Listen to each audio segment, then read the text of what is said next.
Coaches and facilitators often tell me, George, I have a hard time creating content because the nature of my work is more to facilitate an experience for clients rather than to teach them something or to give them ideas and philosophy and strategy. So, George, how do I create content? Like, for example, if I mainly ask powerful questions of my clients, for example, or I facilitate an experience where the client isn't being taught by me, but they're teaching themselves, how do I create content? What are some ideas? Well, in this short video, I hope to give you some of those ideas, and let me know if this is helpful.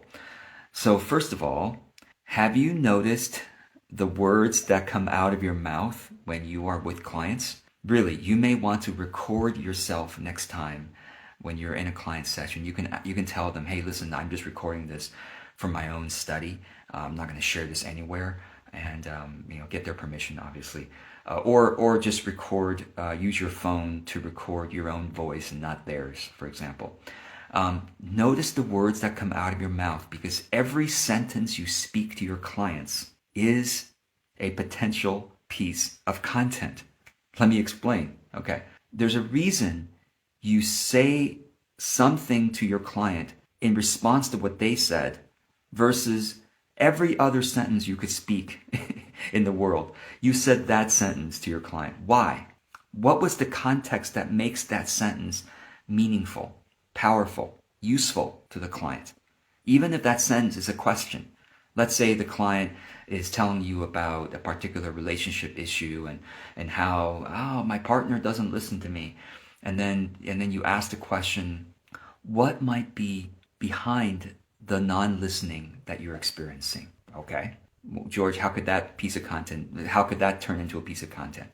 Well, why did you ask about what's behind something? And in that particular context, what made you ask that? Well, George, I'm asking that because I want them to I want them to take a step back and notice what might be behind this particular problem that they're so fixated on. Okay. Well, why couldn't you create that as a piece of content? Dear audience, I've noticed in my clients that they tend to be fixated on a particular problem rather than stepping back and looking at the root cause of that problem or the bigger social context that creates that problem. And for example, a client was telling me that their spouse wasn't listening to them. And then I asked this. So you see what I mean? Like everything that comes out of your mouth in a client session, you should ask yourself, why did I say that thing? Versus anything else I could have said. Why did I say that thing? Why was that thing that I said so powerful? Or why did I choose to say that thing believing it would be effective? What was the context behind that thing I said? What was the philosophy that I have behind this thing that I said? And what was the story that the client was experiencing that made this thing I said interesting, meaningful? Okay? Because all of that can be in your blog post or in your video that you make. So, in other words, every single client session that you have has many pieces of potential content. Really, truthfully. And if you only recorded yourself or listened to yourself and notice, now the simplest way to begin is to notice whenever a client has an aha moment, the client goes, whoa, that's a powerful question. Or wow, that was an amazing experience. Whenever you hear that from a client, immediately pause and go, well, what did I just say? Or what did I just facilitate the client to do? And what was, and just take a note of that. Because after the client session, you can look at that thing and go, what's the context underlying this particular question or this exercise I facilitated? What's the philosophy behind it? Why did the client experience such an aha moment? What's their story? What's their context? All of that can be told as a powerful piece of content.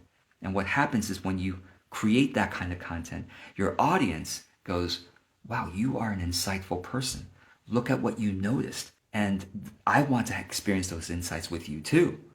Some of your audience will be saying that. And the more you create these kinds of content, the more your audience will say, I want to spend time with you to have those insights, to have those aha moments.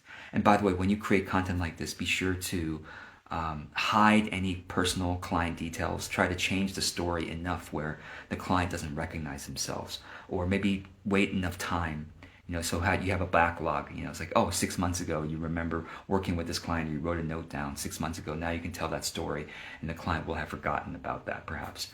And so the last thing I'll say before I end this video is the reason you became a coach or a facilitator of experiences is because people found you to be inspirational. People found you to be caring. You are an above average, caring, and inspirational person. Just among humanity, you are an above average. And so humanity needs you to show up more often, or more with more of this kind of content to demonstrate your insight and your caring, because there is enough negativity on the internet. There's always more negativity, and is always going to be one of the most popular things on social media. Okay, negativity, complaining about this, or anger about that, or anyway, creating negativity. You know what that feels like. And you showing up with a positive, uplifting story or insight that helps people to reflect and generate more positivity in their lives is always going to be welcome, is always going to be needed. So I hope that this video will inspire you to show up again and again and again and again. Don't be attached to whether people like it or not. Be more concerned that you're showing up in service to humanity and in service to yourself, because every time you create, you change yourself as well. I hope this is helpful, and thanks for joining me on this journey.